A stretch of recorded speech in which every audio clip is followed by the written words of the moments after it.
क्या आपको सीढ़ियाँ चढ़ने उतरने में, उठने बैठने में या फिर चलने में दर्द होता है, या फिर आपके घुटने में अकड़न जकड़न या फिर सूजन है, या फिर आपके डॉक्टर ने ऐसा कहा है कि आपके घुटने का ग्रीस खत्म हो गया है?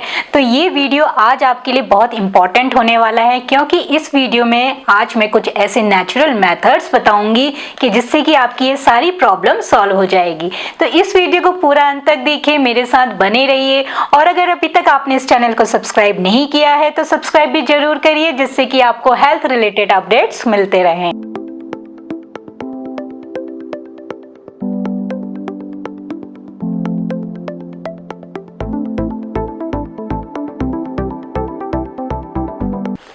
नमस्कार, मैं डॉक्टर हिमानी पांडे, आयुर्वेदिक कंसल्टेंट, स्वागत करती हूँ आपके अपने YouTube चैनल हिमायन आयुर्वेदा में।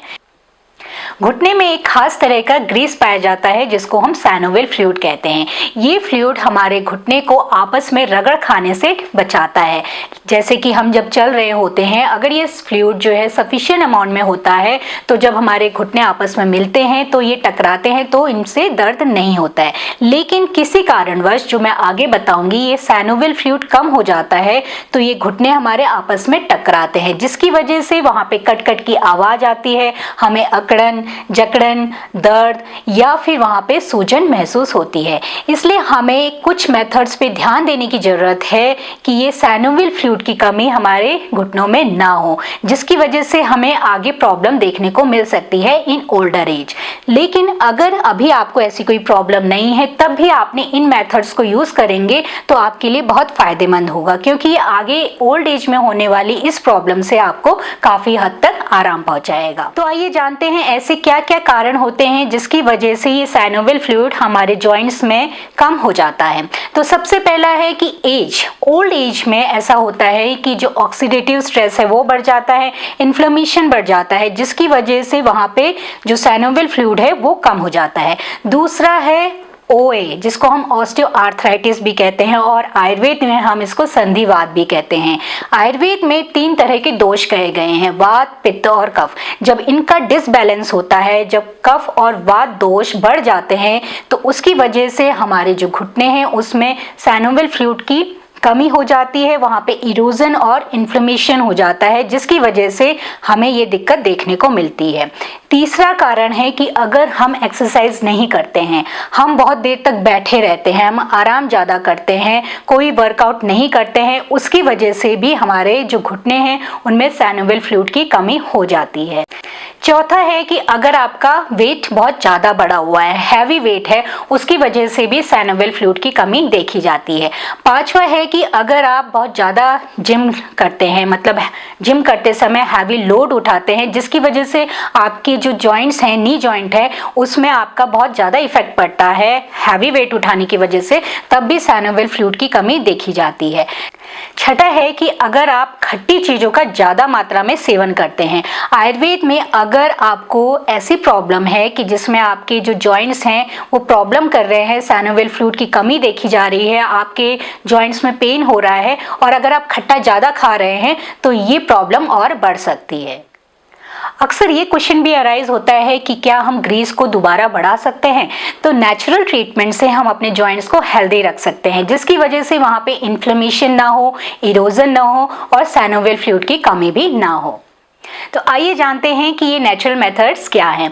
तो सबसे पहला है हाड़ श्रृंगार। हाड़ श्रृंगार को आपने जरूर सुना होगा, जिसको हम पारिजात भी कहते हैं। जी हाँ, इसमें एंटीऑक्सीडेंट और एंटी इन्फ्लेमेटरी प्रॉपर्टी पाई जाती है, जो शरीर में बढ़े हुए कफ और वात दोष को कम करती है।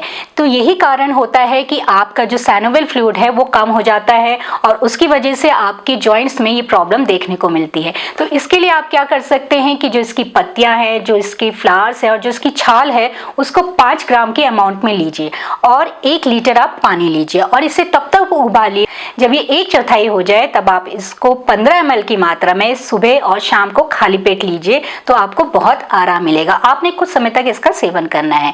अगर आपकी पेन और स्वेलिंग की दिक्कत भी है साथ में, तो आप क्या करेंगे, जो तिल का तेल होता है उसको थोड़ा सा गुनगुना करिए, उसमें इसकी जो पत्तियां हैं उसमें इसको चपोड़ लीजिए, कि मतलब कि वो उसमें उसको गरम कर दीजिए। फिर एक्चुअली इस गर्म पत्ती को आपको जहाँ पे भी जॉइंट्स में पेन हो रहा है या दिक्कत आ रही है वहाँ पे आप इसको लगा लीजिए। कुछ देर तक लगे रहने के बाद आपको काफ़ी हद तक आराम मिलेगा। दूसरे नंबर पे आता है अखरोट, जिसको हम वॉलनट भी कहते हैं। जी हाँ, वॉलनट का इस केस में बहुत अच्छा रिजल्ट देखा जाता है क्योंकि इसमें कुछ ऐसे न्यूट्रिएंट्स पाए जाते हैं जैसे magnesium, zinc, calcium, omega 3 fatty acids, जो इन्फ्लेमेशन को कंट्रोल करने में हेल्प करता है और वहाँ पे इरोजन भी नहीं होने देता है, जिसकी वजह से हमारे जॉइंट्स हेल्दी बने रहते हैं और हमें ये प्रॉब्लम्स भी देखने को नहीं मिलती है। तीसरे नंबर पे आता है नारियल का पानी, जिसको हम कोकोनट वाटर भी कहते हैं। इसका जो पीएच होता है वो अल्कलाइन नेचर का होता है, जिसकी वजह से जो ब्लड है उसमें पित्त का लेवल नहीं बढ़ पाता है, मतलब जो ब्लड है वो एसिडिक नहीं हो पाता है, जिसकी वजह से ये क्या करता है, हमारे जो जॉइंट्स हैं उनको नरिश करता है, उनमें स्निग्धता लाता है, मतलब उसमें लुब्रिकेंसी लाता है, उसको हेल्दी बनाता है। वहाँ पे पेन और इन्फ्लेमेशन भी कम हो जाती है, आपको सूजन भी कम दिखाई देती है। तो नारियल का पानी यूज करना आपके लिए बहुत बेनिफिशियल रहेगा। इसके लिए आप कम से कम रोज 1 ग्लास नारियल का पानी लेंगे तो आपकी फ्यूचर में होने वाली जो प्रॉब्लम है जॉइंट से रिलेटेड, या फिर अभी भी अगर आपको ये दिक्कत हो रही है तो काफी हद तक उसमें आराम मिलेगा। चौथे नंबर पे आता है एक्सरसाइज। जी हाँ, एक्सरसाइज भी आपके लिए बहुत ज़रूरी है। जैसे कि आप ले लीजिए एक एग्जांपल कि अगर हम साइकिल चलाते हैं तो अगर हम उसको नहीं चलाएंगे काफ़ी दिनों तक तो उसमें क्या आ जाएगा, जंग लग जाएगा और ठीक से नहीं चलेगा। तो अगर हम उसको चलाते रहेंगे तो उसमें एक लुब्रिकेंसी आती है, वो आराम से चलता है। वैसे ही हमारे जॉइंट्स में भी इसका एक्शन देखने को मिलता है। तो इसलिए आपने रोज एक्सरसाइज करनी है, कुछ ना कुछ टाइम निकालिए कि जिसकी वजह से आप एक्सरसाइज कर सकें। अगर आप 10 से 15 मिनट भी एक्सरसाइज करेंगे तो आपके लिए बहुत बेनिफिशियल रहेगा। एक एक्सरसाइज जो आपने कॉमनली करनी है वो है कि अगर आप लेट जाएंगे उसके बाद आपने साइकिल चलानी है, जिसकी वजह से आपका जो घुटना है वो मूव करता रहेगा, उसमें अकड़न और जकड़न महसूस नहीं होगी। तो इसलिए एक्सरसाइज करना भी आपके लिए बहुत जरूरी है। 5वें नंबर पे आता है कि अगर आप पानी को खड़े होकर पीते हैं तो वो भी आपने नहीं करना है। आयुर्वेद ये कहता है कि खड़े होकर पानी अगर पिएंगे तो उससे जो है ग्रीस में इफेक्ट पड़ता है, ये आयुर्वेद कहता है, लेकिन ऐसा कुछ साइंटिफिक प्रूवन नहीं है। इसलिए अगर आप खड़े होकर पानी पीते हैं तो ये प्रैक्टिस भी बंद कर दीजिए, हमेशा बैठ के आप पानी पीजिए।